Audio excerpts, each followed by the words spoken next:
বাংলাদেশে বর্তমান আন্দোলনের ভাষা বাংলার মানুষদের ভুল বোঝানো হচ্ছে, বাংলার মানুষদের দিয়ে ভুল স্লোগান দেওয়া হচ্ছে। এটা যে ভুল এটা আমি প্রমাণ করে দিব। আগে দেখে নেন এটার মেইন সূত্রপাত কি হিসাবে, কি উদ্দেশ্যে দেওয়া হয়েছে, এটা আগে শুনেন, তারপর আমি বলছি। পোলা গ, পোলা গ মানে ছেলেদের, কিন্তু আপনারা যে জিনিসটা ছিঁড়তে চাইতেছেন ভাই, ওই জিনিসটা ওদের কাছে নাই। ওদের কাছে নাই এই জিনিসটা, যে জিনিসটা আপনারা ছিঁড়তে চাইতেছেন। তো এবার বুঝলেন কি একটা মারাত্মক ভুলের মধ্যে আছে জনগণ। তো আমি এটাকে সংশোধন করে দিচ্ছি, এটাকে বলতে হবে ডান্ডা আন্ডা ভাঙ্গা ফেল। ডান্ডা আন্ডা ভাঙ্গা ফেল। দেখেন নতুন করে শুরু করি, হ্যাঁ। ডান্ডা আন্ডা ভাঙ্গা ফেল,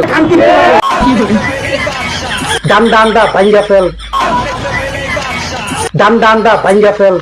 তো গাইস, কেউ এই ব্যাপারটাকে সিরিয়াস নেবেন না, জাস্ট একটু মজার জন্য বানিয়েছি। এই ক্লান্তিকর জীবনে যেন একটু মজা হাসি আনন্দ নিয়ে বেঁচে থাকতে পারি সবাই, এই কারণে একটু হাসার জন্য বানিয়েছি। আর কেউ গালাগালি করবেন না, আমি বিশেষ করে অনুরোধ করছি আবেগীয় জনতাদের কাছে, ভাই গালাগালি করবেন না। গালাগালি করলে মানে গালাগালি এমন একটা বিষয়, গালাগালি কম বেশি সবাই জানে, আমিও জানি।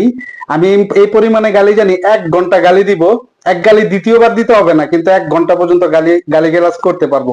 ভাই গালিগালাজ বিষয় না, গালিগালাজ করবেন না, মন খারাপ হয়ে যায়।